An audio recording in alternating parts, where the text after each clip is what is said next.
wabarakatuh. Halo badak sadayana, nepangkeun nami abdi Aisyah Safani Jafar ti kelas 10 hiji SMA Negeri Hiji Bojonggede. Aya hiji itik nu lahir ti hiji anak hayam. Beda ti lanceuk-lanceukna, awakna leutik, hideung jeung goreng rupana. Kusebab kitu, manehna sering diledek jeung diusir ku babaturanana. Manehna terus ngelamun, jadi anak hayam nu beda.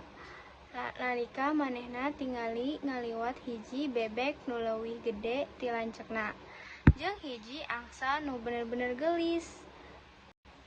Manehna ngarasa boga takdir nu pikaseurieun, tuluy manehna eureut ngadeuketan.